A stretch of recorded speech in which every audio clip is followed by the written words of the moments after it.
It was snowing the night my brother humiliated me in front of our entire family.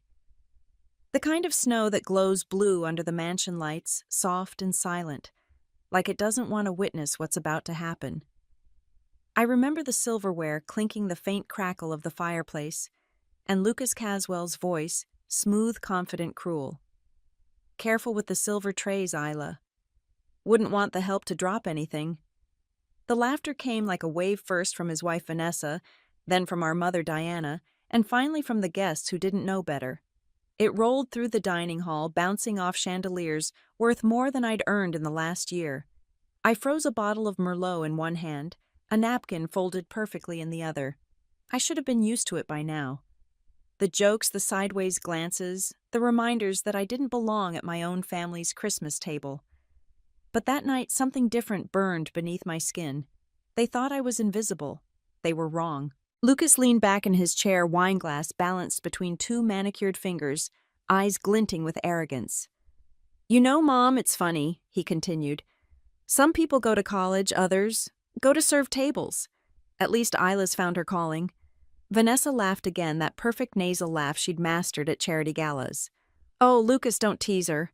Everyone contributes in their own little way. Even waitressing, I suppose, counts as service."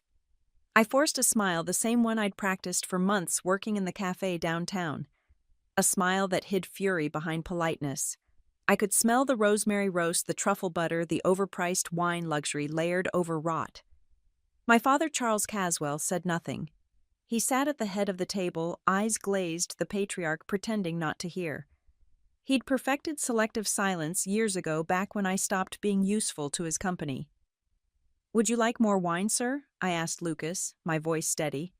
He smirked. "Sure, waitress. Just don't spill it on my suit. It's Armani." The laughter swelled again, and I felt something inside me splinter. For years I'd told myself their cruelty didn't matter, that peace meant walking away. But that night, under the glittering chandeliers of Caswell Manor, I realized peace was just a polite word for surrender. The butler cleared his throat awkwardly. "Miss Miss Caswell, perhaps you should take a break." "No," I said, setting down the bottle with precision. "I'm fine." But I wasn't fine. I was calculating. Because if Lucas had looked closer, if any of them had, he might have noticed the faint blue light on my phone screen reflected in the wine bottle. The notification that had come through only minutes earlier. Forbes magazine. Vantage Tech founder, the youngest self-made billionaire in America. They didn't know yet. They didn't know that Vantage Tech was mine, that the company redefined data security across DeFi markets. The startup the press couldn't stop talking about, the CEO, whose identity was about to be revealed on Christmas Eve, was me. The irony tasted sweeter than any champagne on that table. I looked at my brother, at his perfect life built on inheritance and manipulation, and whispered quietly, "Enjoy the show." A year earlier, I'd been sitting in a cold Brooklyn apartment, my laptop balanced on two stacked pizza boxes, trying to convince a single investor that my prototype could change the future of digital trust. My name, Caswell, had opened doors once. Now it is closed. Every tech firm in New York knew I'd been blacklisted by my father after refusing to sign away my shares in Caswell Holdings. Families should stay in their lane, he told me the night he pushed the documents across his mahogany desk. "You were never built for business." He was wrong. I wasn't just built for it. I was born in it. When I walked out that night, I had $37 in my checking account, a second-hand laptop, and a fury so focused it could burn marble. I waited tables at dawn, coded at night, lived off instant coffee and exhaustion. And every time I heard someone call my name at the Cafe Isla table, "Four needs water," I whispered to myself, "Keep going." Because I wasn't just waiting tables. I was building something they'd never see coming. Now, standing in that glittering dining room surrounded by the family that had exiled me, I watched as Lucas gestured for another round of laughter. "You know, Mom," he said, swirling his wine, "I read somewhere that every billionaire starts somewhere. Maybe Isla's just working her way up from the kitchen." "Oh, please," Diana sighed, waving a jeweled hand. "Let's not talk business tonight. It's Christmas. Though, Isla dear, I do hope you've found stability." People your age should have retirement plans. Don't worry, I said, smiling thinly. I've invested wisely. It was true. My shares were rising by the hour. Out of the corner of my eye, I caught Adam standing by the door, half hidden among the catering staff. He lifted an eyebrow. I gave the smallest nod. The timer had started. I placed the last dish of roasted duck on the table and turned to leave, but Lucas called after me. Hey, waitress, don't forget to tip yourself on the way out. That was the moment my heart went quiet. Not angry, not broken, just silent.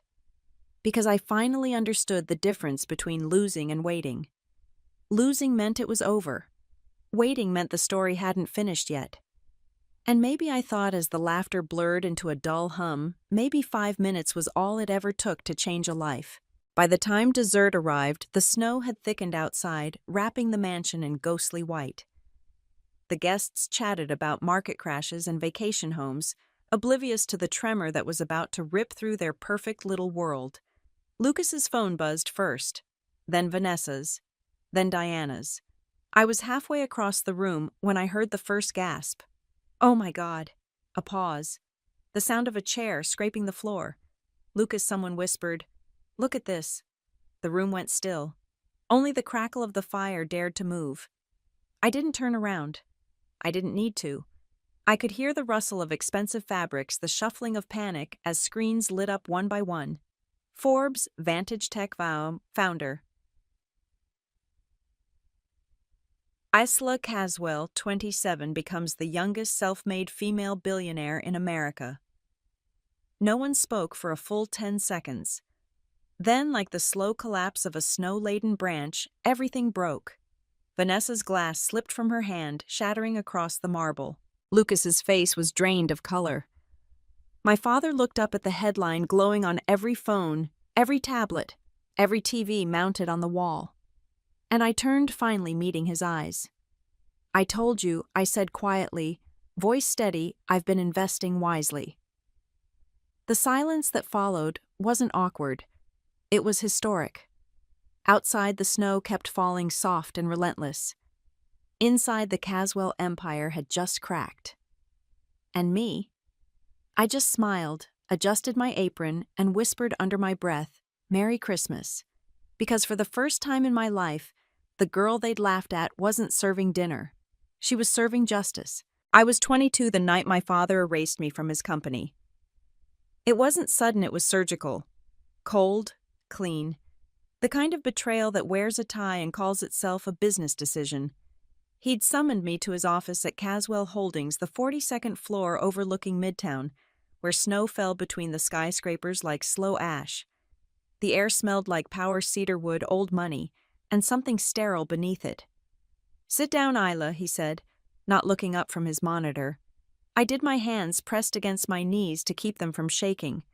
On his desk sat a stack of papers, the top one stamped in gold: transfer of shares.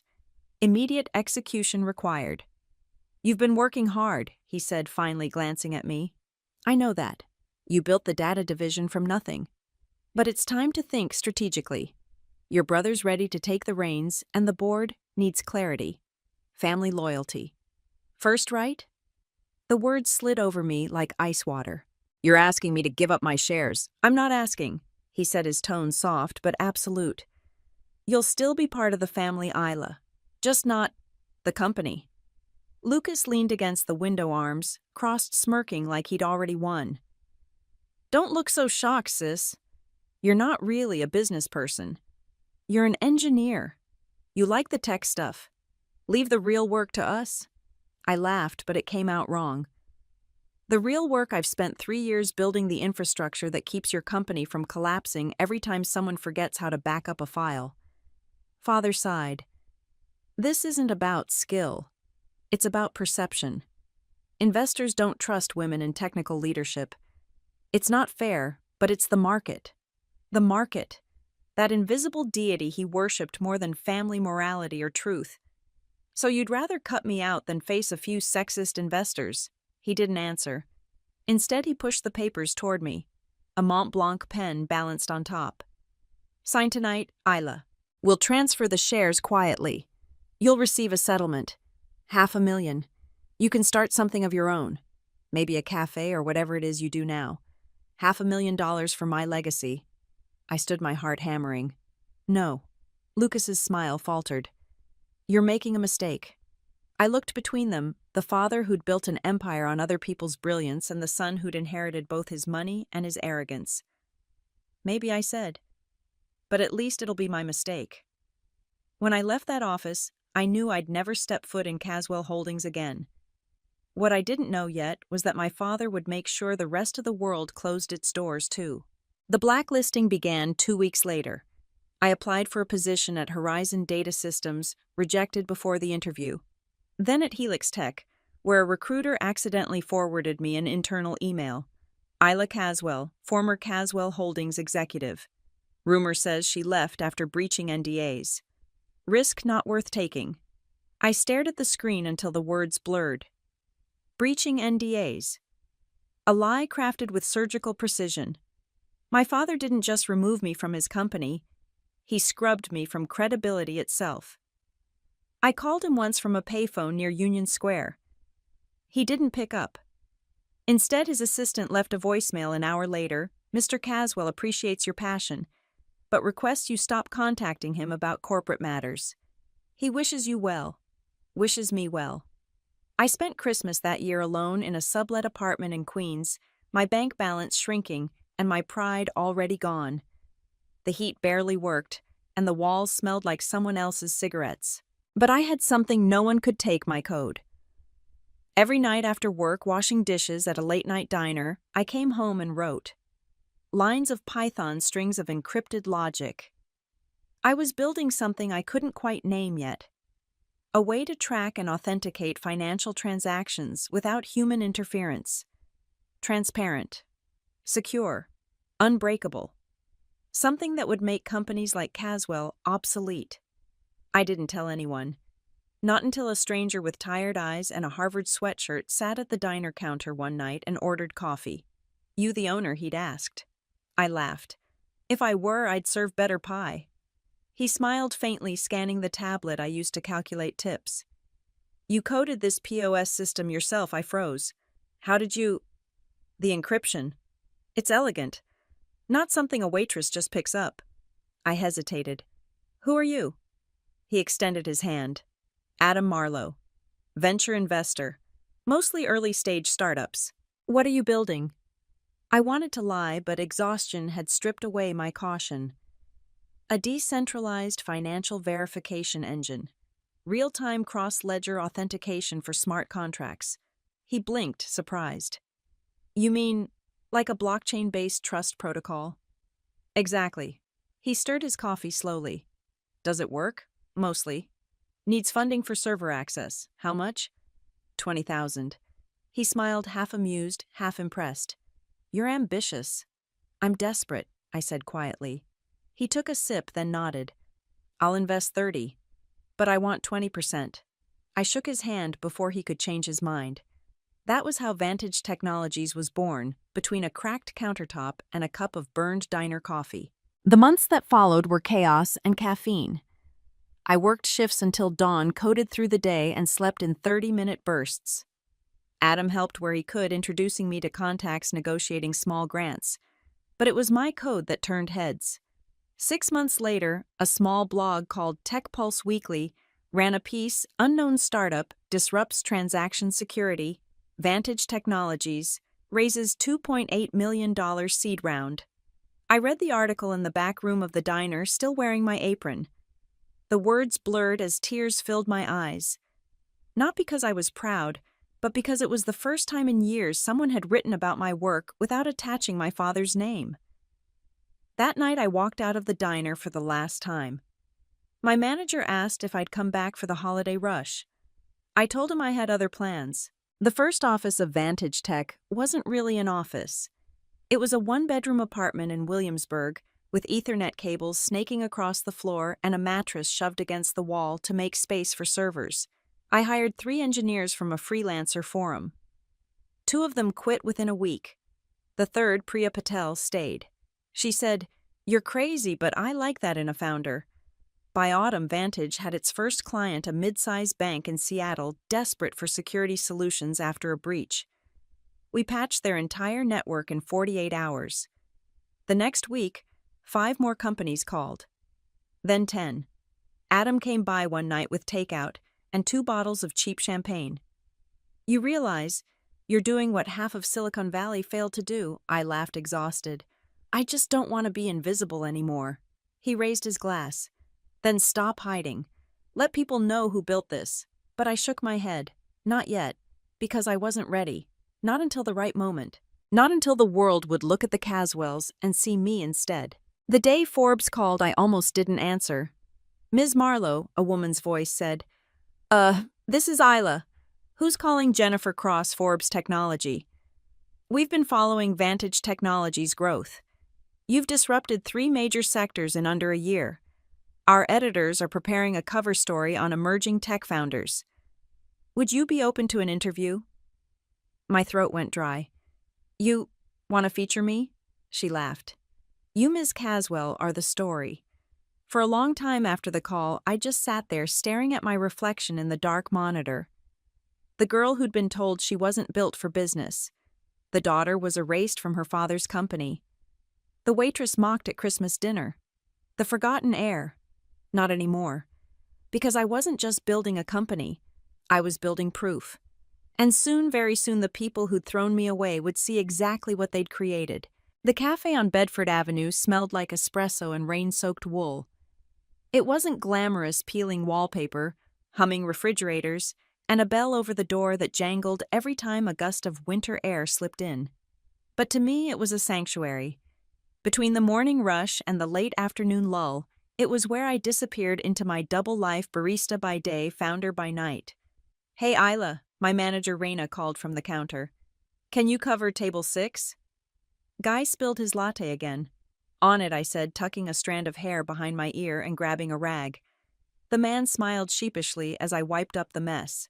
Sorry, guess I'm all thumbs before my second cup. No worries, I said, voice automatic, polite. My mind was already elsewhere on the lines of code waiting in my laptop upstairs on the server migration Adam had promised to set up on the endless loop of progress and exhaustion that had become my life. He left a $1 tip. I smiled anyway. Every dollar helped. When the lunch rush faded, I slipped into the back room, locking the door behind me. My laptop glowed in the dim light, its hum steadier than my heartbeat. I opened the terminal window, fingers flying. Vantage Protocol 1.9. Commit successful. It was happening. My creation, a trustless verification layer that authenticated data transfers in under a second, was no longer a dream. The lines of code that filled my screen were the architecture of rebellion itself. For months, I'd hidden behind an alias, Marlowe. The tech world didn't know that the mysterious coder revolutionizing decentralized finance was a woman, or that she carried the last name Caswell. And that anonymity was power. Because every headline about Vantage Technologies was a strike against the family that said I couldn't do it. Adam called around too. You sound tired, he said. I am tired, I admitted, glancing at the clock. But the protocol's stable. We're ready for beta. Good. Because I've set up a meeting for tomorrow with Haven Capital. I froze. Haven was one of the most aggressive venture groups in New York. They'll never fund us, I said. Not if they find out who I am. They won't, he said simply. Let me handle that. Just show them what you've built. I closed my eyes, picturing my father's office, the sleek table, the walls lined with framed stock certificates, the photo of him shaking hands with the governor. He'd once told me, in this world, perception is worth more than innovation. Tomorrow, I was going to prove him wrong. The next morning, I traded my apron for a thrift store blazer and caught the subway to Midtown. The Haven Capital office towered over the street like a cathedral to capitalism glass chrome and the smell of fear disguised as ambition. Adam was already waiting in the lobby, calm as ever in his navy coat. Are you ready? He asked. No, I said honestly. He grinned. Perfect. That means you still care. Inside the conference room, 2 men in suits and 1 woman with sharp eyes waited, their expressions skeptical before I'd even spoken. The woman, Madison Lee, glanced at the deck in front of her. Vantage Technologies, she said, reading aloud. You claim to have solved verification latency across decentralized ledgers. That's bold, I smiled. It's not a claim. It's a demonstration. I connected my laptop to the screen. The numbers appeared data packets streaming in real-time transactions verified in under zero point 0.8 seconds. Madison leaned forward. What's the failure rate? 0.02%, I said. And falling. Server dependency minimal. Our codebase can deploy on public, private, or hybrid infrastructure. One of the men interrupted. And what makes you think anyone will trust a no-name startup with this kind of data? I met his gaze.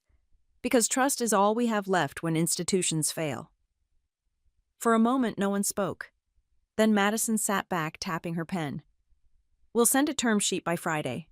I nodded, holding my breath until the elevator doors closed behind us. Adam exhaled first. You did it. I think we did, I said softly. He grinned. You realize this puts us in the same sandbox as your family's company. I know, I said, watching the city blur past the glass. And I hope they choke on the sand. 2 months later, Forbes Tech Weekly published its first feature on Vantage, the silent architect of the blockchain revolution. They called me the invisible disruptor. They didn't know how right they were. Our small team, me, Ethan, and Priya, worked out of a converted loft in Greenpoint. The ceiling leaked when it rained, and we powered our servers off extension cords that hummed like angry bees, but it was ours. Some nights I'd stand by the window watching the Manhattan skyline in the distance. The Caswell building glowed there, my father's empire built on control. I wondered if he had any idea that the daughter he'd erased was building something that could destroy his foundation. Why don't you tell them who you are? Priya asked one night, pushing a box of takeout noodles toward me. Because the name Caswell doesn't open doors, it locks them, I said. Maybe it's time to unlock one, she said quietly. But I wasn't ready. Not yet. By spring, Vantage was everywhere, mentioned on investor podcasts, dissected in Reddit threads, whispered about in boardrooms. Our valuation hit 100 million, then 2. Every success felt like vindication, but also like pressure pressing against my ribs. The bigger we grew, the harder it became to hide. The first crack appeared when an old classmate from MIT reached out. Isla, holy crap, it's you, isn't it? I saw your code at a demo. That's your signature encryption pattern. I didn't answer. I deleted the message. But I knew then that my anonymity had an expiration date. The real breaking point came in June when Haven Capital arranged a closed-door summit for its top portfolio CEOs. The event was held at a luxury resort in Connecticut, all marble floors and imported orchids. I wasn't supposed to attend publicly, but Adam insisted. You've earned this, he said. Stop hiding behind initials. So I went. Halfway through the keynote session, I saw him, Lucas Caswell, sitting 3 rows ahead. My breath caught. He was older, sharper, wearing the same arrogance as a tailored suit. Caswell Holdings was co-sponsoring the event. He didn't see me. Not yet. When the networking dinner began, I stayed near the back, watching. He bragged to anyone who would listen about market dominance, about out-innovating startups, about the Caswell name. Adam noticed my clenched jaw. You okay? I'm fine. I lied. But I wasn't. Because hearing him take credit for technology I'd pioneered years earlier made my vision blur. He was bragging about a trustless authentication patent his company had filed a version of my early prototype. My work. I stepped forward, ready to confront him. Adam caught my arm. Not here. Not yet. He was right. Timing mattered, and I knew exactly when the world would finally learn who I was. When we returned to the city, I spent all night coding. The room filled with the quiet rhythm of keys clicking, fans, whirring, heart-pounding. On my screen, I queued a new project, Vantage Public Release 2.0. The next phase wasn't just about technology. It was about exposure, proof, identity. My plan was simple. By Christmas, I'd announce my name, the real one, on the global stage. Not as a waitress, not as a fallen Caswell, but as the architect behind a company that had already eclipsed everything my family had built. I'd been silent long enough. The world was about to hear me. And when they did, the first echo would reach the mansion in the Hamptons, the place where Lucas Caswell once told me I'd never amount to more than a girl with a tray. This time I wouldn't be serving him wine. I'd be serving his reckoning. The night Vantage Technologies went live. Brooklyn was silent except for the hum of our servers. The old warehouse we'd converted into an office still smelled like sawdust and ambition. Priya was cross-legged on the floor, surrounded by cables, a can of Red Bull balanced dangerously on her knee. Adam stood near the window phone in hand, watching the city glow like a circuit board. Final check? I said, my voice steady but my palms slick.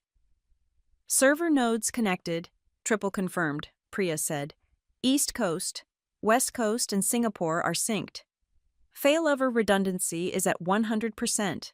Press release scheduled. Adam nodded. Goes out at midnight.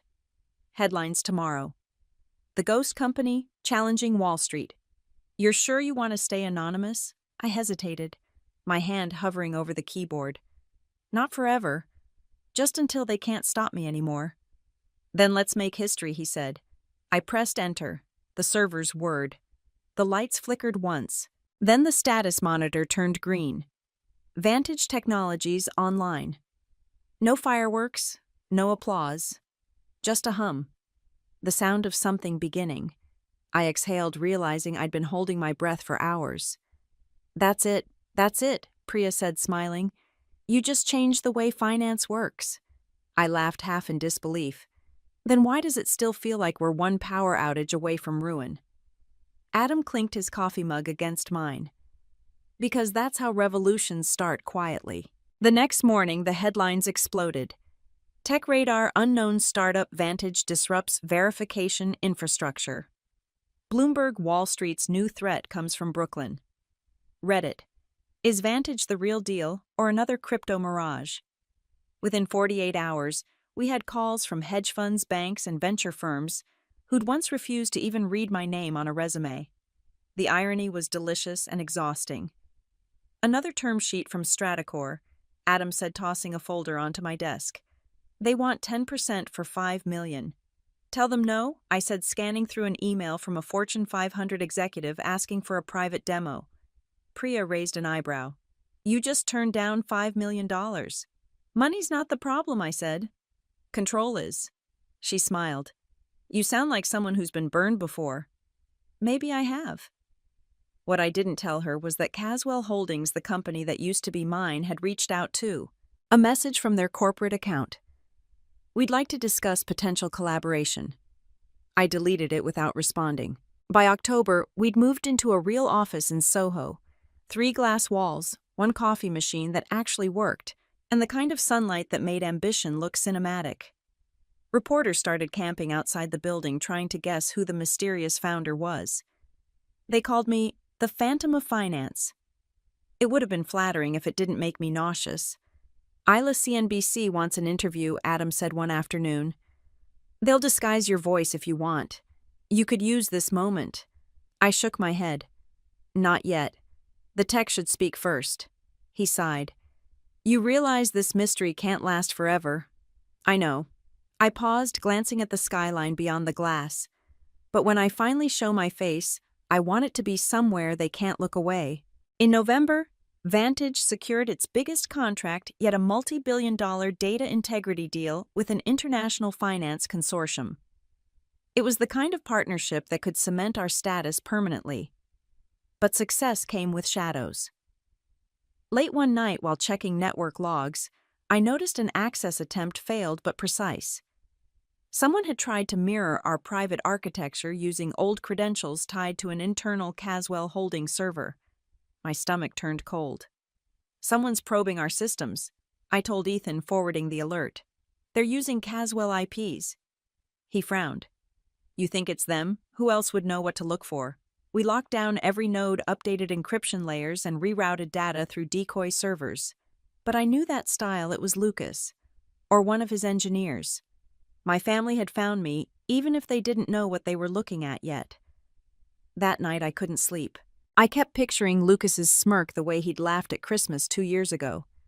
I imagined him reading headlines about Vantage, about the invisible founder, and feeling the itch of suspicion. He was too proud to admit he'd been wrong, but too curious not to investigate. Good. Let him look. Let him wonder. Because when he finally discovered the truth, it would be far too late to stop me. Thanksgiving came and went. The team insisted on celebrating in the office, paper plates, string lights, laughter echoing off the glass walls. For the first time in years, I wasn't lonely on a holiday. Priya raised a toast with sparkling cider. To Isla, or whoever you are today, you built something out of nothing. That's magic. Adam clinked his glass. To the waitress, who became a ghost. I laughed. Don't start calling me that. It sounds like I died. You didn't, he said softly. You came back to life. His words hung in the air, heavier than they should have been. We cleaned up after midnight, and as the others left, Adam lingered. Do you ever think about what comes next? He asked. After this, after revenge, he said, his voice low. I looked at him, unsure how to answer. I haven't gotten there yet. He nodded slowly, like he understood. Then I'll be here when you do. December arrived wrapped in frost and adrenaline. Our valuation had crossed 500 million. Forbes had reached out again, this time more insistent. They wanted to feature Vantage in their Top Innovators of the Year issue. The editor's email ended with one question: we would love to put a face to this revolution. Will you grant us that Adam urged me to accept? Priya said it was destiny. I told them no, at least not yet. Because while the world was celebrating Vantage, I was planning something else, something that would close a circle years in the making. A letter had arrived at my apartment that morning, sealed in gold wax. The handwriting was unmistakable. Caswell Holdings requests your presence at the annual Christmas gala. I turned it over, reading the embossed return address, the Caswell Estate, East Hampton. For a long time, I just stared at it. The same house, the same dinner, the same laughter that once tore me apart. Adam found me at my desk, the envelope still in my hand. What's that? He asked. An invitation, I said quietly. To the past. He frowned. You're not seriously thinking of going? Oh, I am, I said, a slow smile spreading across my face. But not as a guest. Isla. Relax, I interrupted. I won't crash their party. I'll just attend in uniform. He stared at me. You're going back as a waitress. Exactly. For the first time in years, the thought made me laugh. Because this time, I wasn't the forgotten heir or the humiliated daughter. I was the architect of their reckoning, dressed in black and white, carrying silver trays and silent justice. Adam shook his head, half horrified, half in awe. You're insane. Maybe, I said, sliding the invitation into my pocket. But even insanity has a dress code. Outside, snow began to fall again, soft and slow, blanketing the city in white. The same snow that once witnessed my humiliation was coming back to see the sequel. Only this time, I wouldn't be serving dinner. I'd be serving consequences. The envelope sat on my desk for 2 days before I opened it.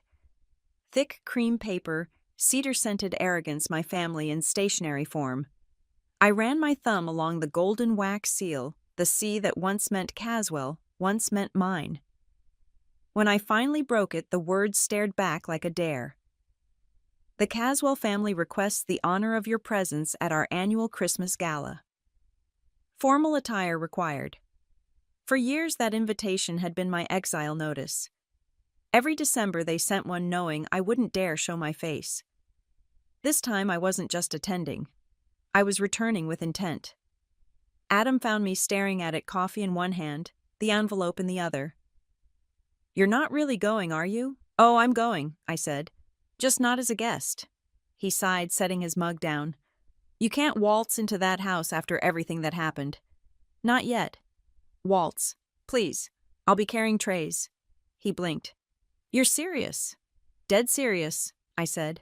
If revenge had a dress code, mine came with an apron. He shook his head. Why, I met his eyes. Because they laughed when I left that house. I want them to see what they laughed at. Adam leaned against the wall, arms crossed. You want revenge?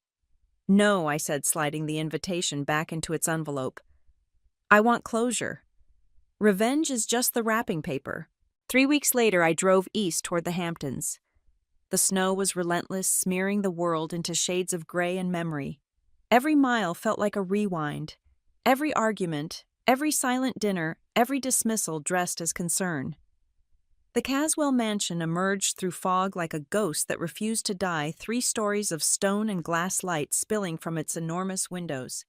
At the gate, a guard checked the catering list and waved me through. The name I'd used, Isla Moore, blended neatly among the other staff. Inside the ballroom glimmered. Chandeliers hung like constellations, gold ribbons coiled around marble columns, and a grand piano played something festive and soulless in the corner. Guests arrived in diamonds and silk. Their laughter polished, their smiles rehearsed. And me, I wore black and white, the same uniform I'd once worn in a Brooklyn cafe. Except this time, I owned the company that catered the event. "Servers, line up," barked the event manager, a woman in a red blazer who looked like she hadn't slept in days. "Tray up, no eye contact, no interruptions." "Yes, ma'am," I said, falling into line. When I stepped into the dining hall, the world narrowed. The scent of pine and champagne hit first, followed by the sound of a laugh I'd know anywhere. Lucas. He stood near the fireplace, hand at Vanessa's waist, surrounded by people who pretended to like him. His voice carried easily, arrogant and warm. "This year's been exceptional," he was saying. "Caswell Holdings just secured a new blockchain verification contract, revolutionary stuff. Our R&D team's working overtime. Caswell shares are soaring." My fingers tightened around the tray. My R&D team. My algorithm. He had no idea he was bragging about technology built on the skeleton of my original code, the same one he'd stolen the moment I left the company. "Careful with the champagne," Vanessa said as I passed. Her tone was sweet, dismissive. She didn't recognize me. None of them did. Almost disappointing. Almost. I kept my head down, making rounds through the glittering crowd.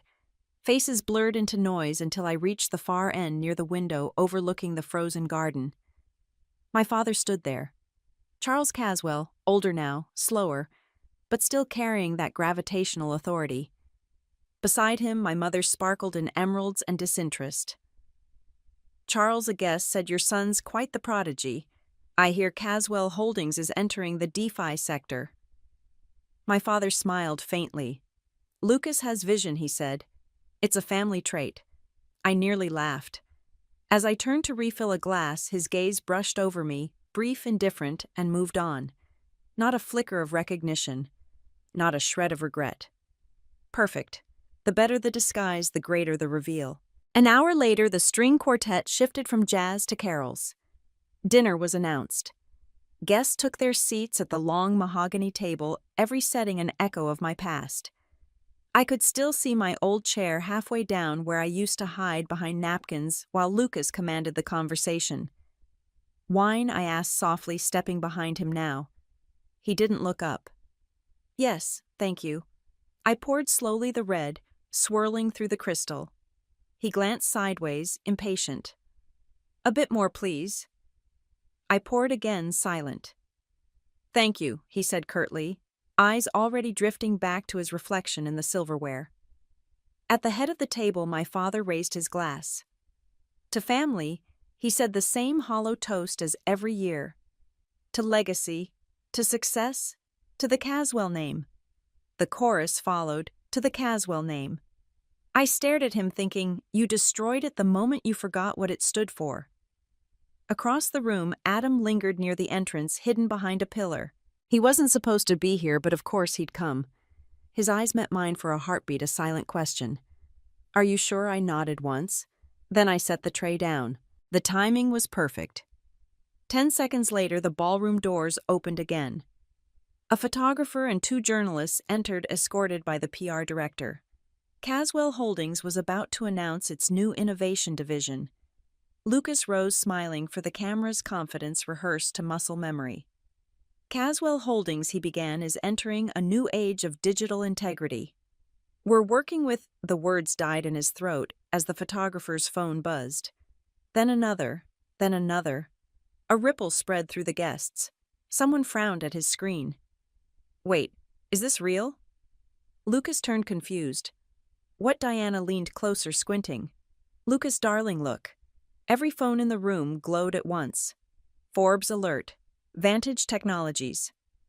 Founder revealed. Isla Caswell. The youngest self-made female billionaire in America. Silence. Then the collective intake of breath that comes before chaos. I didn't move. I didn't need to. Someone gasped. Vanessa dropped her fork.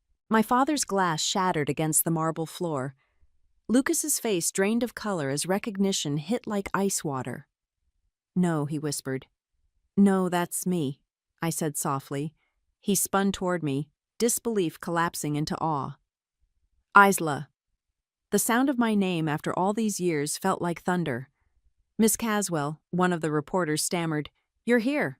I smiled, finally meeting their eyes. Just doing my job. Flashbulbs erupted. Cameras clicked. Guests murmured. Lucas's hand trembled around his glass. You planned this. I tilted my head. No, brother. I built this.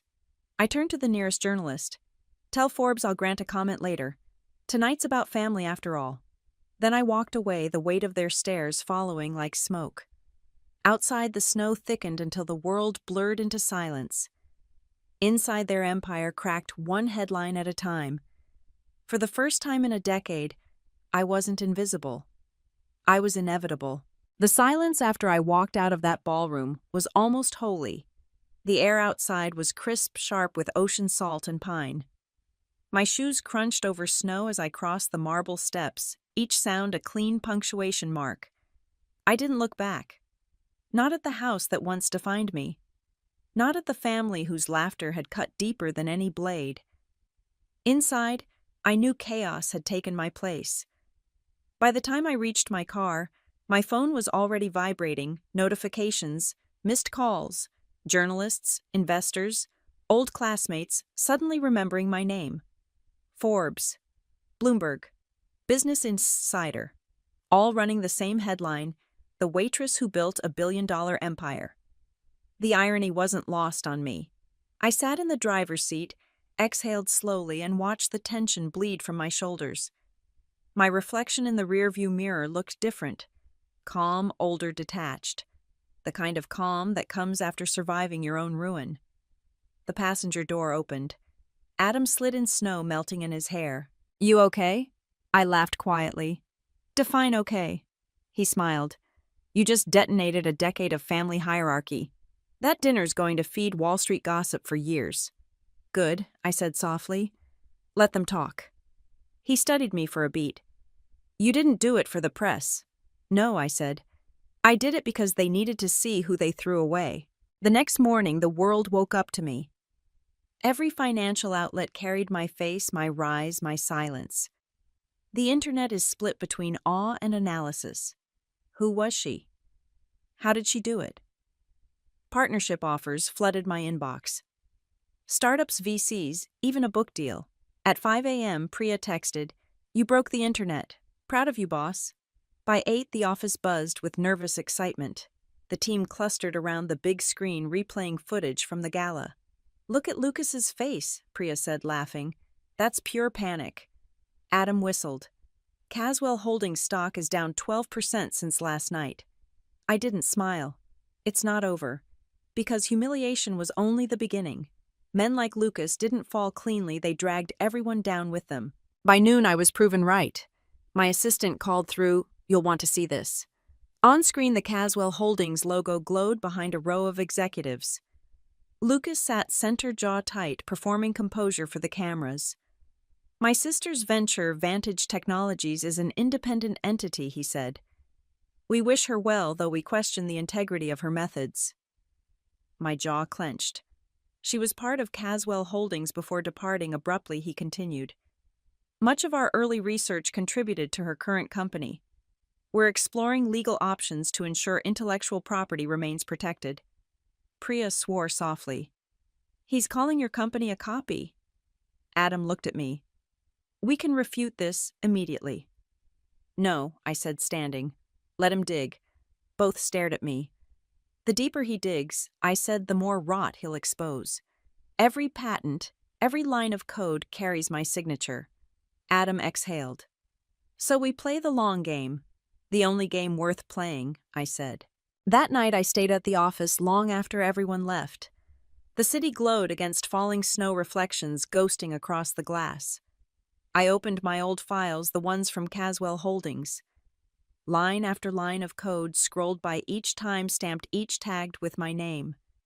Proof of ownership, proof of betrayal, proof of survival. Behind me, footsteps. Adam appeared with 2 coffees. You should go home. Sleep. If I go home, I'll think too much. He set a cup beside me. Then think here. Just remember to breathe. I smiled faintly. The last time I saw them terrified was the day they fired me. Lucas laughed, saying, I'd never survive outside their shadow. And now I said, closing the laptop, I'm the one casting it. He studied me quietly. You got what you wanted, Isla. Don't lose yourself chasing the echo. I wanted to tell him he was wrong, that I was fine, that revenge hadn't changed me, but part of me knew power could become its own kind of cage. 2 days later, Caswell Holdings crashed again. Harder.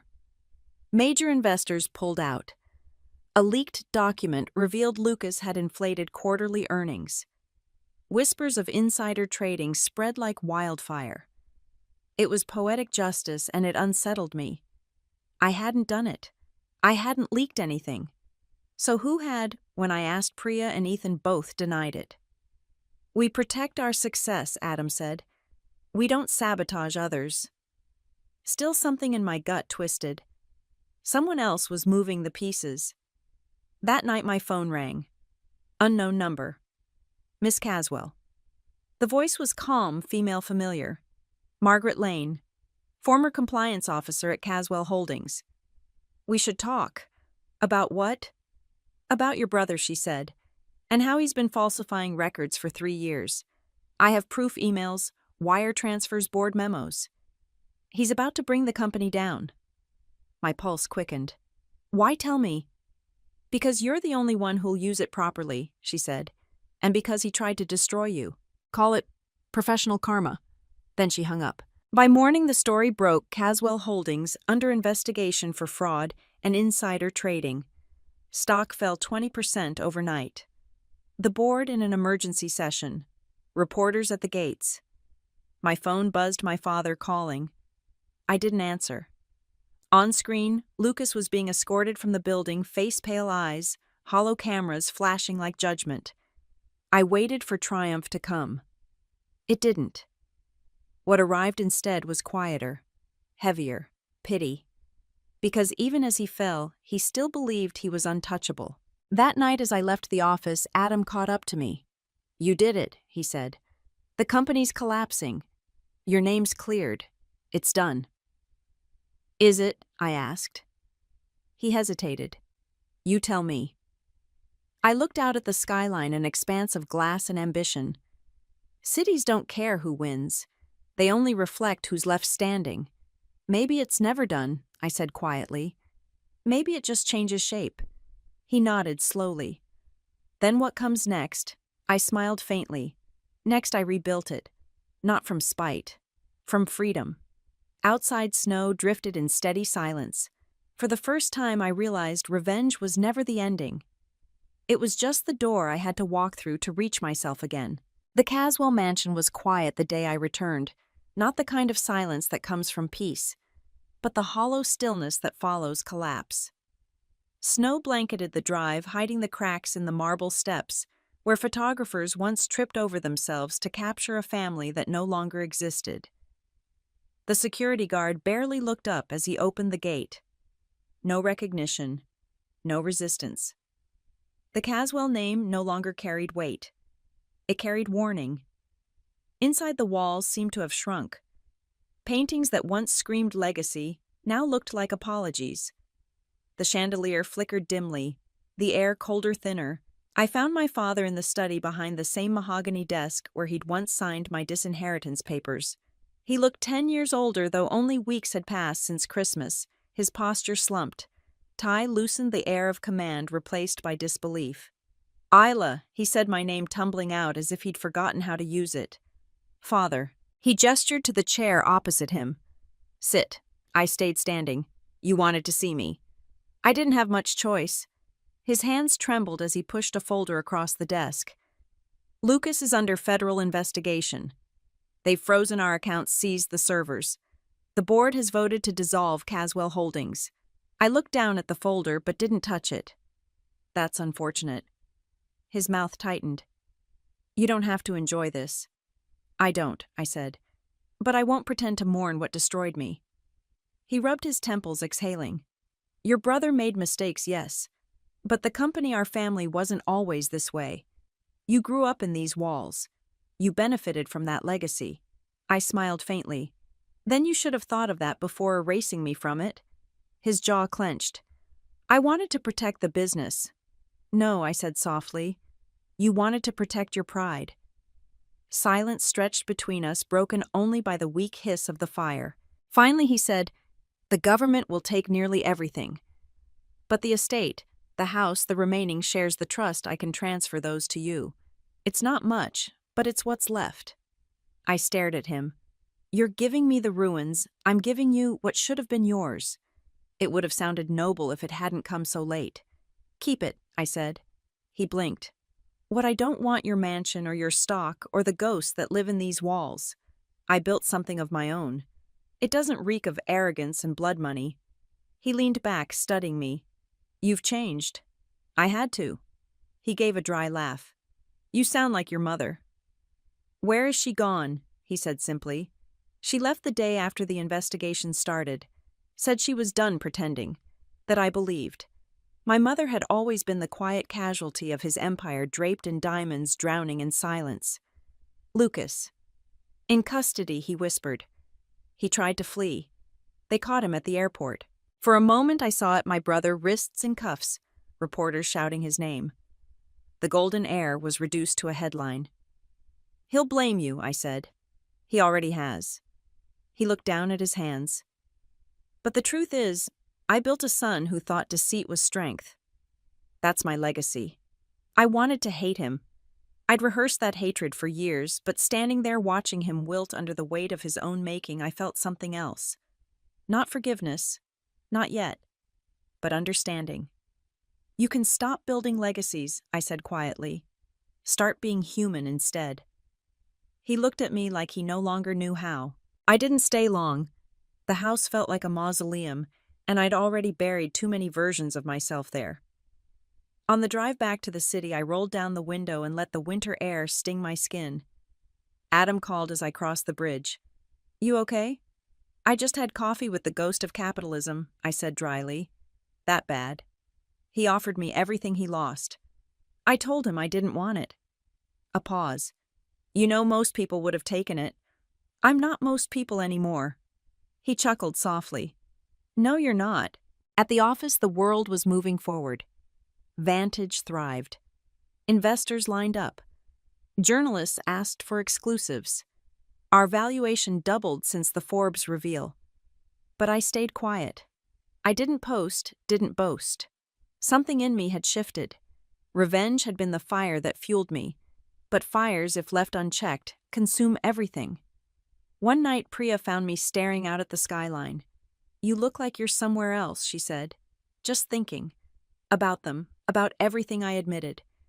I spent so long proving I didn't need them that I forgot what I actually wanted. What do you want now? Peace, I said simply. And maybe purpose. She smiled. Then maybe it's time to build something that isn't about them at all. Her words stuck. 2 weeks later, I made an announcement. Vantage Technologies would launch a philanthropic initiative, the Caswell Foundation for Innovation and Equity, funding young women in tech who came from nothing, just like I once had. Adam raised an eyebrow. Caswell Foundation. It's not for them, I said. It's for me, for the version of me they erased. He grinned. You're turning your name into a weapon for good. Not a weapon, I corrected. A blueprint. The media loved it. Investors applauded. But the real closure came quietly. One morning a letter arrived, handwritten, no return address, only the familiar curve of my mother's handwriting. Isla, I saw the news. I wanted you to know I left your father because of you, not out of shame, but because you reminded me courage still exists. I've taken nothing but my name. It's enough. I'm sorry I didn't defend you when I should have, but I'm proud now in the way mothers dream to be. Be free. Mom. I read it twice, then again, the words softening something in me I hadn't known was still hard. For the first time in years, I cried. Not for loss, not for revenge, but for the strange, fragile beauty of survival. A month later, Forbes ran another headline: Vantage founder donates $10 million to Women in Tech Fund.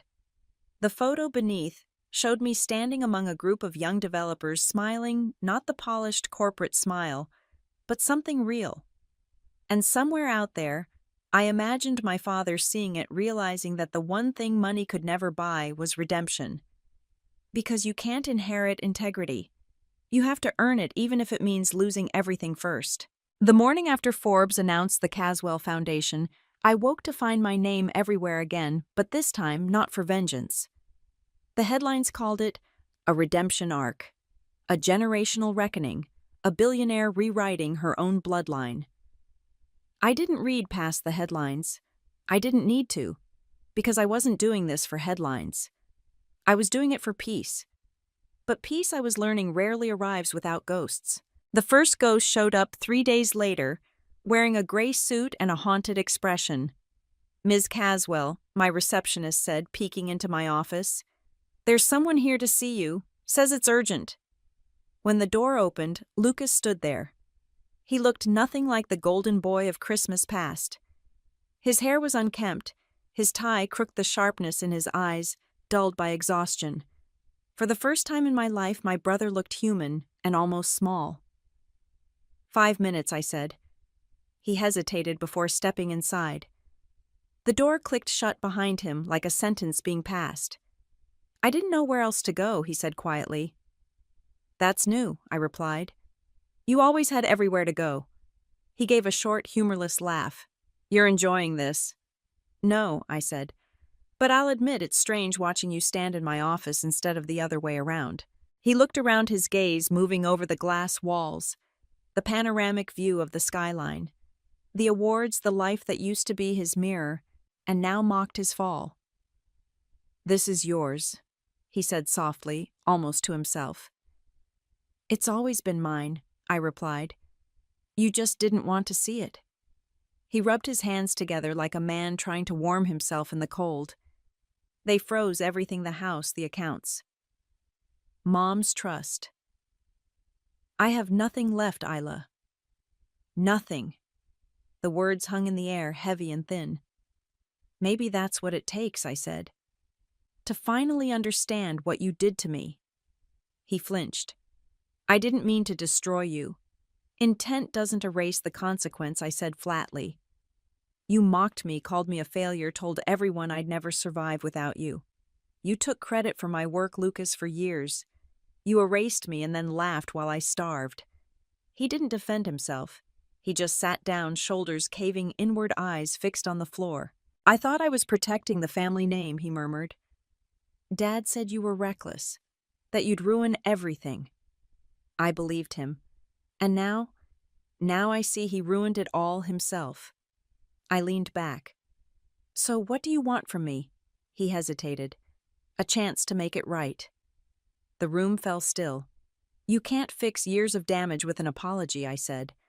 "But if you want redemption, start with the truth. Publicly. Tell them who built the code, who you stole from." He swallowed hard. "That would destroy what's left of my reputation. Then maybe destruction is what you deserve." He stood, the flicker of his old arrogance flashing in his eyes.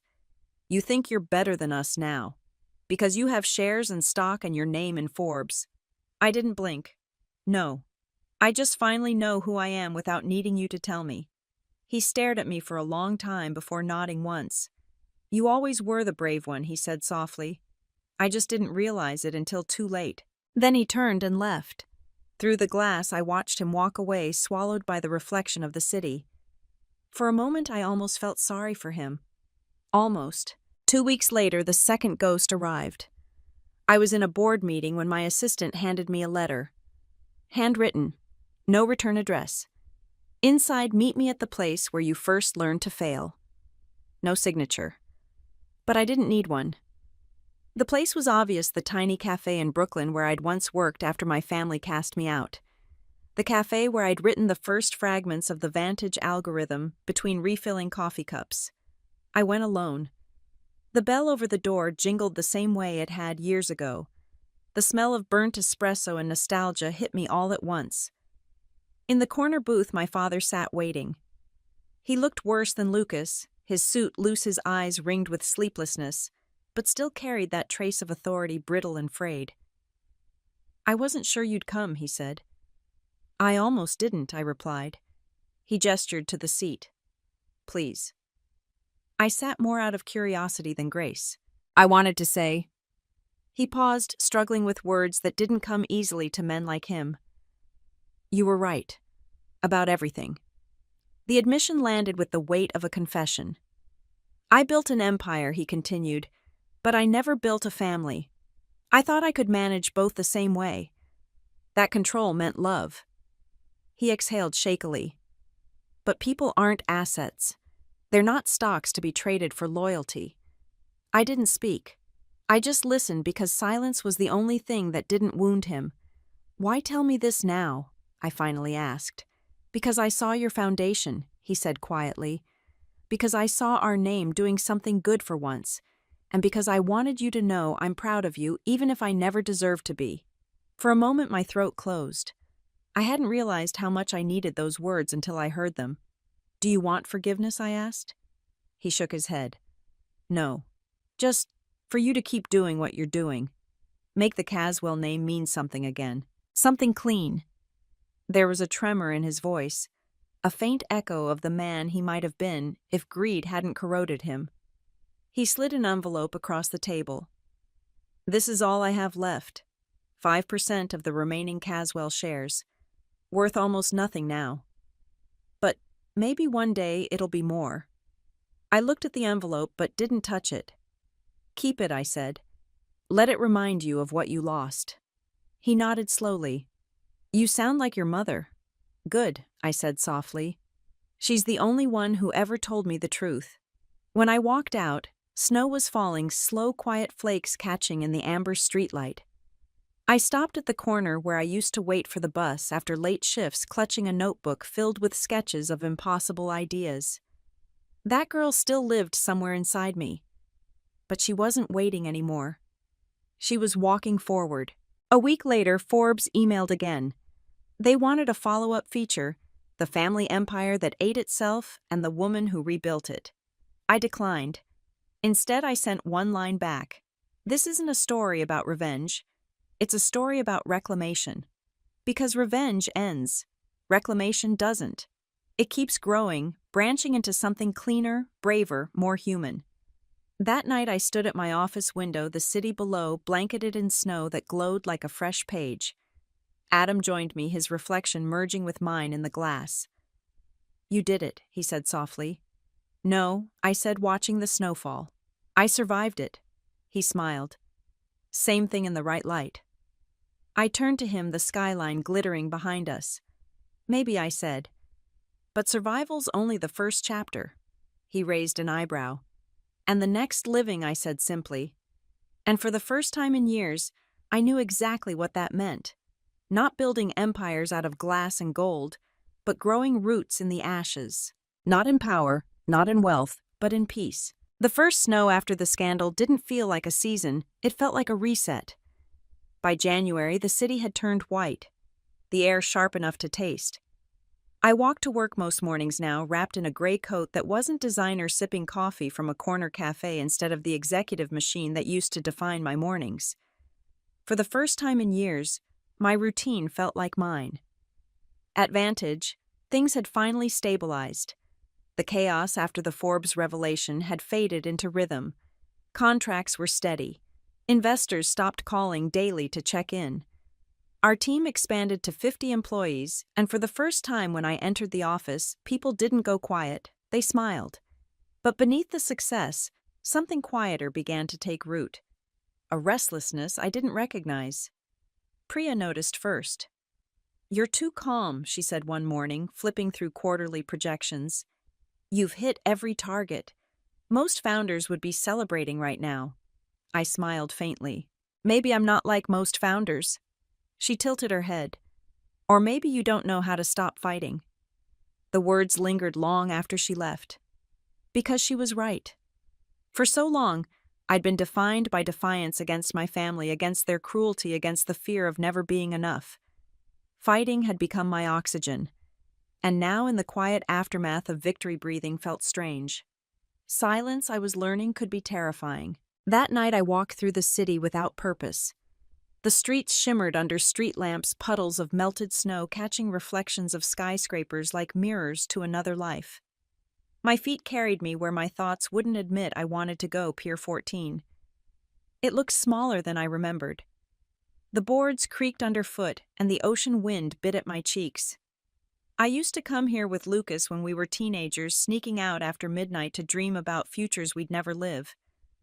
Now the pier was empty except for the water whispering secrets to the dark. "You look like you're waiting for something," a voice said behind me. "Ethan."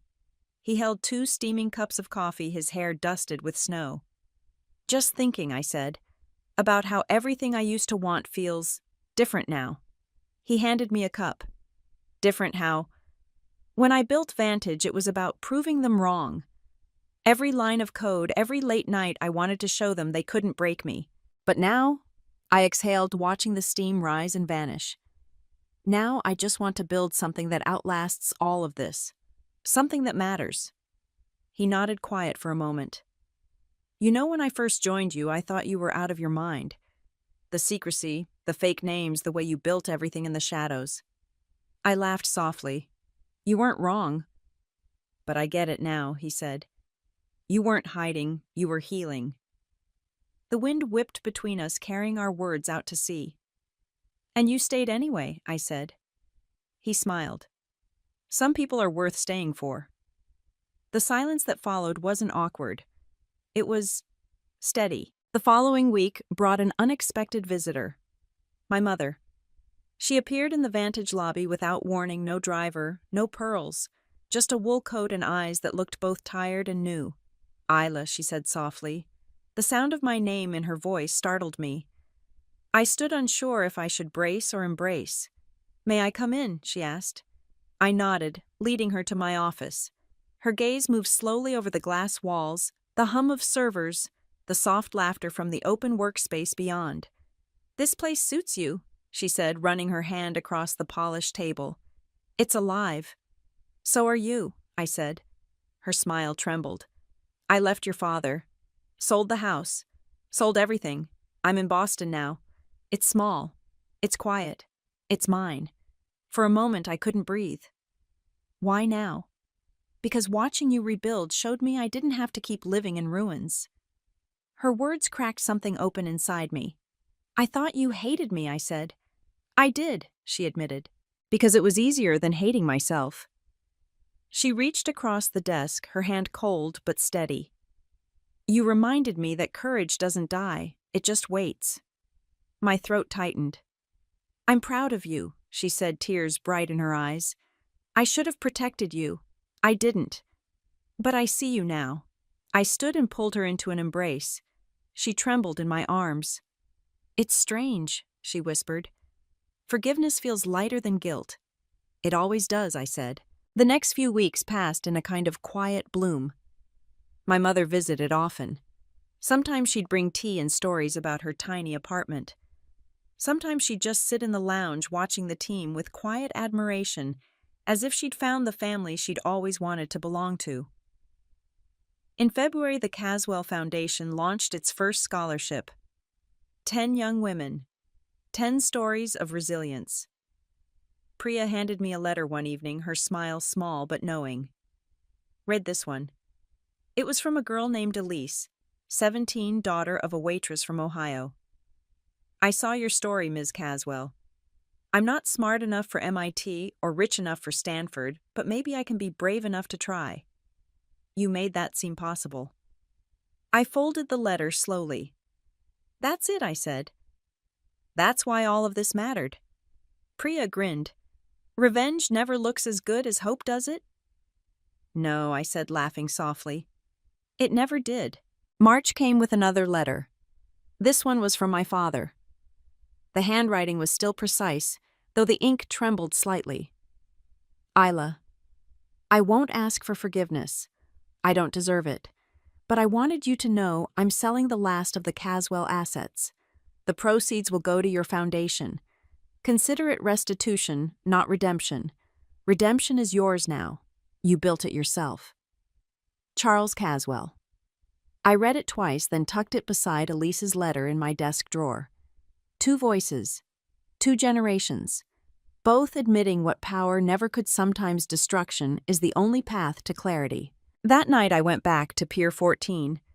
The water was calm black glass rippling under the city lights. I thought of my family, the arrogance, the collapse, the ghosts still learning how to live without walls made of money. Adam joined me, hands deep in his coat pockets. You come here a lot, he said. It's quiet, I replied. He looked at me, his breath visible in the cold. You ever think this is what you were chasing all along? Not revenge, not justice, just quiet. Maybe, I said. But quiet's only worth something when you've earned it. He nodded. Then you've earned it.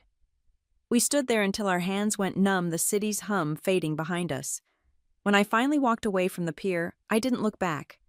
The snow began again, soft, slow, forgiving, covering everything in white, clean, new, like forgiveness itself. The spring thaw came slowly that year, as if winter didn't want to release its grip on the city. From my office window, I watched it melt day by day, snow softening to gray slush ice breaking apart along the Hudson, the skyline losing its white edges. The world was thawing. But somewhere inside me, something still stayed frozen. Vantage Technologies had grown faster than I could process. Our valuation had crossed $1 billion.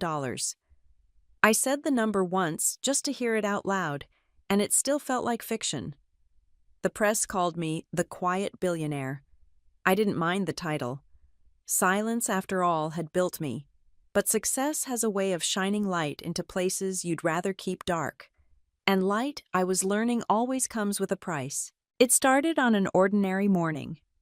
Ms. Caswell, my assistant, said through the intercom, "There's a Mr. Stanton from the Department of Commerce on line 2. Says it's urgent. Government calls were rarely about congratulations." "This is Isla Caswell," I said, picking up. "Ms. Caswell." "Good morning," Stanton began briskly. "We've detected cybersecurity activity linked to your blockchain division. There's a potential breach. Your servers flagged a mirrored transmission at 3:42 a.m. I straightened in my chair. A breach from where an external node traced to an IP address in Switzerland. Encrypted. It's pulling mirrored financial data transaction patterns, not client info. My pulse quickened. "You're saying someone's replicating our system? More like shadowing it," he said. "And here's the part that caught our eye.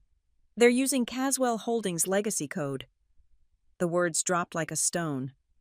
That code wasn't supposed to exist anymore. I'd dismantled it, burned the archives, erased every fragment when the empire fell. But ghosts, it seemed, don't die easily. Within hours, the office was in controlled chaos. Priya coordinated the tech sweep, her fingers flying over the keyboard as she pulled up mirrored data streams on a wall of screens. Adam handled communications drafting statements just in case. "Whoever's doing this," Priya said, not looking up, "they're good. They've built a parallel validation system, identical structure, identical flow." On the monitor, I watched data lines ripple like reflections in a lake. "Shut it down," I said. "If we block it now, we'll lose the trace route," she warned. "Then isolate it. Starve it until it breaks." Adam stepped closer. "You think it's Lucas?" I shook my head. "No, he's under investigation. He doesn't have the reach." "Then who?" Only one name made sense. "My father. He may have lost his company, but men like him never lose their hunger for control. Power just changes form." That night I drove back to the Caswell estate. The gates hung open, rust creeping along the iron bars. The marble steps were cracked, the fountain frozen mid-collapse. The mansion looked like what it had always been, a monument to ego pretending to be legacy. He was in the study as always. Reading glasses perched low, the fire dead in the grate. "You didn't call ahead," he said without looking up. "I figured you'd prefer the surprise." He set his book down. "You're angry. You're stealing from me." His brow creased. "Excuse me?" "Don't play dumb, father. There's a mirrored system siphoning our blockchain data. Your old encryption signature is all over it." He rose slowly, his movements slower now, older. "I don't even have access to a laptop. They froze every account I own." "Then who has it?" The silence that followed was an answer in itself. "Who, father?" He sighed, leaning against the desk. "Margaret Lane." I froze. "Your compliance officer, she was more than that," he said quietly. "When the investigation ended, she left the country. Said she was starting over. I didn't ask where. Margaret Lane. The woman who'd handed me the evidence that destroyed Lucas. The woman who'd whispered professional karma like a curse. Now she was back building her own empire from the bones of mine." "She's rebuilding Caswell," I said. He nodded slowly. "Or something that looks like it." I turned for the door. "Then I'll burn it before it breathes." He called after me. "Isla, don't make my mistake. You can't save your soul by setting fires." I didn't answer. Because sometimes burning is how you purify. The next week was a blur of long nights and cold coffee. We traced the mirrored transmissions across continents, Zurich to Singapore to New York, until the pattern began to form a shape a shell corporation nested inside 3 others, all pointing back to one name: Margaret Lane.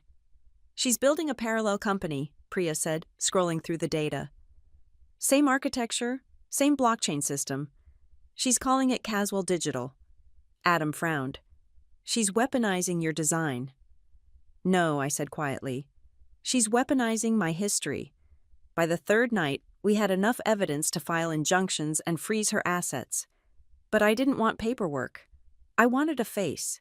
It took 3 calls and 1 well-placed threat to arrange a meeting. Margaret agreed to see me in her midtown penthouse, a glass fortress overlooking the city like she owned it. She met me at the door in a tailored charcoal suit, all poise and precision. "Isla," she said warmly, "you look well. Congratulations on your success." "Spare me," I said. "Why are you mirroring my system?" Her smile didn't reach her eyes.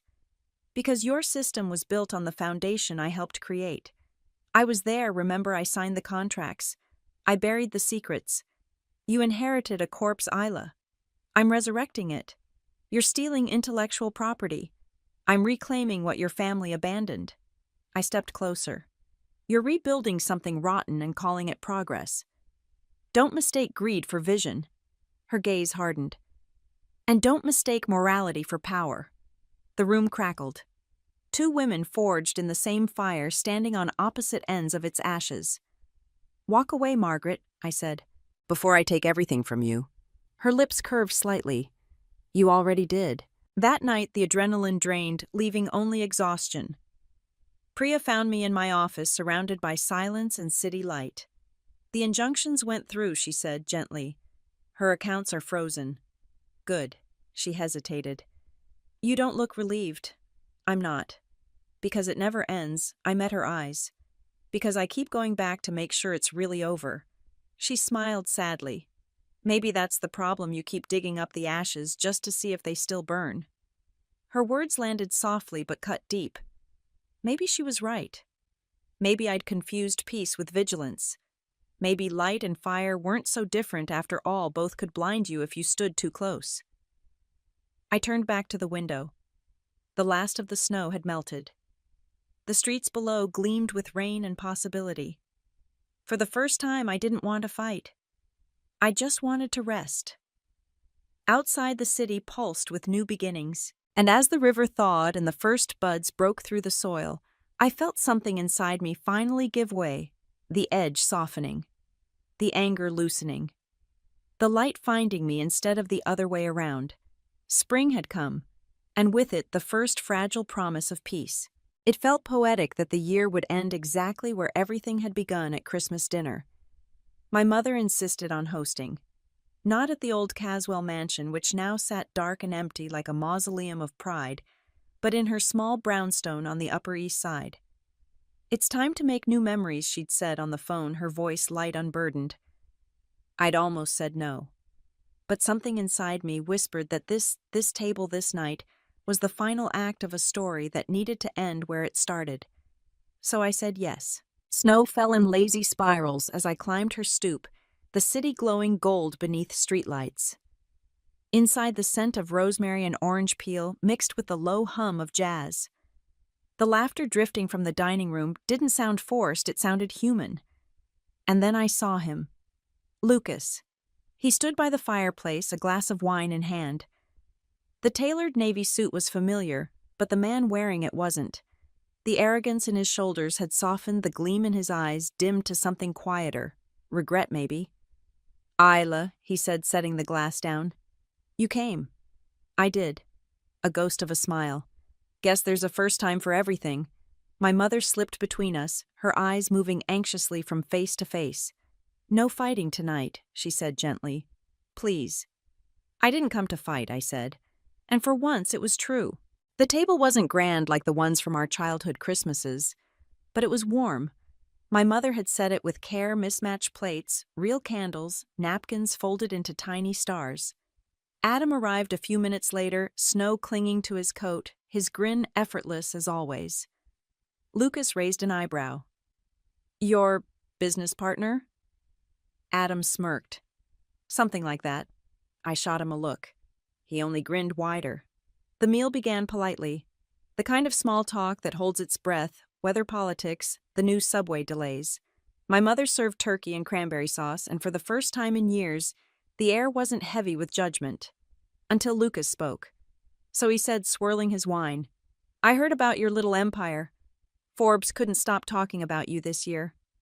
My mother stiffened. "Lucas," he waved her off. "It's impressive, really. You've become, what was it, the youngest self-made tech billionaire in America? Quite the glow-up for a waitress." The room frozen. The silverware still stood. The soft jazz seemed to vanish into silence. For a moment, I thought I might still feel that sting, the one I'd carried for years. But I didn't. I smiled. "Still keeping tabs on me?" I asked lightly.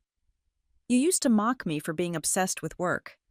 Funny how that works both ways." He blinked, thrown off. "I just call things like I see them." "Then maybe it's time you start seeing things clearly," I said. "Because that Waitress owned 30% of Caswell Holdings shares before you learned how to spell ledger." Before he could reply, Ethan's phone buzzed. He glanced at it and his eyebrows shot up. "Oh," he said with a laugh, "you're going to love this." He turned the screen toward Lucas. The headline glowed bright on Forbes. "Youngest tech billionaire expands vantage into green tech, buys Caswell family estate for charitable foundation headquarters." Lucas's smirk fell apart. "You what?" I met his stare calmly. "I bought the mansion last week. It'll become the Caswell STEM initiative. Scholarships, labs, housing for students who can't afford tuition." His hand shook around his glass. You can't." "Oh, I can," I said softly. And I did. The home that once made me feel small will now build futures. My mother covered her mouth, tears gathering in her eyes. "Isla," she whispered. "That's beautiful." Adam leaned in, voice low but teasing. "You should have seen her at the auction. The lawyers practically begged her to take it." I gave him a look. He only winked. Across the table, Lucas sat still, pale, silent. Then unexpectedly my mother laughed, a soft musical sound I hadn't heard in years. "Oh, Lucas," she said gently, shaking her head. "You mocked her for being a waitress and she just bought your childhood." His eyes snapped toward her. "You think this is funny?" I think she said, voice steady. "It's justice." After dinner, the house fell quiet, except for the soft crackle of the fireplace. Lucas caught me by the door as I slipped on my coat. His face was tight, his voice low. "You didn't have to humiliate me like that." I studied him for a moment. "You humiliated me for years, Lucas, At birthdays, at boardrooms, at every Christmas table we ever sat at. I'm done apologizing for thriving. He looked away. Dad always said I was the one meant to inherit everything, that you didn't have the temperament. Dad built an empire on fear, I said. I built one on purpose. That's the difference. His voice cracked. So this is it, you win. This isn't about winning, I said quietly. You can't win what I've built. It's not made of money or shares or stock. It's made of choice. I chose peace. You chose pride. He didn't argue. He just nodded, a flicker of something like sorrow crossing his face. Maybe pride was all I ever had.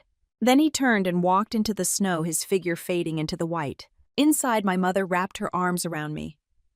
You did what I never could, she whispered. Adam lingered near the window, watching the snowfall. So he said, smiling, "How does it feel to finally own Christmas?" I laughed softly. "It feels like letting go." He chuckled. "You've always been better at redemption than revenge. Maybe they're the same thing," I said. "Maybe forgiveness is just payback in its highest form."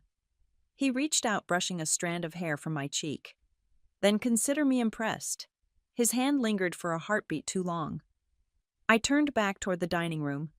My mother hummed quietly as she cleared the plates, the light catching the gold edges of her laughter. The air smelled of cinnamon and warmth. For the first time since that awful dinner years ago, Christmas didn't feel like a performance. It felt like peace. Later, as I stepped outside, the street lay blanketed in snow. The city hummed, faintly alive, but softened, every sound absorbed by white. I looked up at the night sky, the same one that had watched me walk away years ago, humiliated and broken. Now it watched me return. And in the quiet under the falling snow, I whispered the words that had once felt impossible. Thank you. Not to anyone, not to anything. Just to the journey itself. It started as a joke in the office, the 5-minute rule. Adam had said it one morning after a meeting that dragged past common sense. If it won't matter in 5 years, he'd said, tapping the whiteboard with his pen, don't waste more than 5 minutes worrying about it. Everyone laughed. But the words stayed with me long after the laughter faded. Because 5 minutes had once changed everything. 5 minutes at that Christmas dinner when Lucas mocked me. 5 minutes before the laughter curdled into silence. 5 minutes before I learned that humiliation could turn to fuel and that dignity, when held long enough, becomes fire. Now 5 minutes was more than a rule. It was a compass. A year had passed since that night. The Caswell mansion, once a symbol of greed and exclusion, stood reborn as the Caswell Foundation for Innovation. The marble floors were gone, replaced by polished concrete. The chandeliers by skylights. The family portraits by murals painted by the first scholarship students, girls from towns like the one I'd escaped, their faces bright with something I hadn't known at their age: possibility. On opening day, the courtyard filled with cameras and press badges. The morning light gleamed off the new sign, the same name that had once been my shame, now reclaimed in bronze. My mother stood beside me, proud but quiet, her gloved hand tucked around mine. Adam lingered just behind the podium, pretending to check notes, but watching me instead. A Forbes reporter, the same one who'd written the first story that changed everything, raised her hand. "What does success mean to you now, Ms. Caswell?" I looked back at the girls behind me. 10 scholarship recipients, 10 different beginnings. Then at the house that had once been a prison, now a promise. "Success," I said slowly, "is building a world where nobody has to beg to belong." The applause was thunderous. Cameras flashed. Somewhere in the blur, I caught Adam's smile, that quiet kind of pride that doesn't need to be said aloud. That night, after the reporters had gone and the foundation hall had emptied, I wandered the corridors alone. My heels clicked against the smooth floor, the sound soft, rhythmic, almost meditative. In my father's old study, the mahogany desk still stood. We'd kept it not as an altar, but as a warning. I traced my hand along its edge, feeling the grooves and scratches, ghosts of decisions long past. He'd died 6 months earlier, peacefully, the doctor said. His final letter had arrived the next day. "Don't let the ghosts keep you company, Isla. Let the living ones in." It was the closest thing to an apology he ever gave me. And somehow, it was enough. Outside, the night was calm. The new fountain shimmered beneath the moonwater, whispering against stone. The building glowed behind me not with opulence, but with purpose. Adam appeared beside me, his coat collar turned up against the chill. "You did it," he said quietly. I shook my head. "We did." He smiled. "You've come a long way from that waitress in the red apron," I laughed. "Don't remind me. I still smell espresso when I'm stressed." He reached into his pocket and handed me something small and cold, a key. I frowned. "What's this?" "The cafe on Bleecker Street," he said. "You told me once you wanted to buy it back someday. Consider it done." I blinked. "You're joking." "Nope. It's closing next month. I figured the woman who built an empire out of caffeine should probably own the place that started it all." I stared at him. "You're ridiculous." "I'm practical," he said, his grin lopsided. "You've mastered revenge, redemption, and rebuilding. Now it's time for something simpler.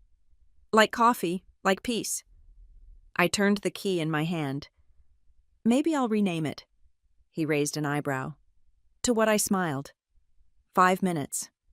The name lingered between us, quiet and perfect. 5 minutes to breathe, to reflect, to forgive, to move on. A few weeks later, I reopened the cafe under that name. 5 minutes. The letters gleamed above the door in gold. The walls were lined with framed photos of our scholarship recipients, the real legacy of the Caswell name. For every latte sold, $1 went to fund another seat in the program. And sometimes, when I worked behind the counter, sleeves rolled up, hair pulled back, customers would glance twice and whisper, "Is that her?" I never corrected them. Because in those moments I wasn't the billionaire. I was just Isla, the woman who'd learned that humility doesn't erase power. It refines it. That December, I hosted my own Christmas dinner. Nothing extravagant, just my team, our scholars, and my mother, who laughed more freely than I'd ever seen. The table was small, the food simple. But the joy felt boundless. Priya raised her glass. "To the woman who proved karma doesn't need to shout to be heard." Adam added, smiling, "To the woman who made 5 minutes worth a lifetime." Laughter filled the room. I looked around the table, the family I'd chosen, the people who'd stood beside me through every storm, and realized something. Revenge had long since faded from this story.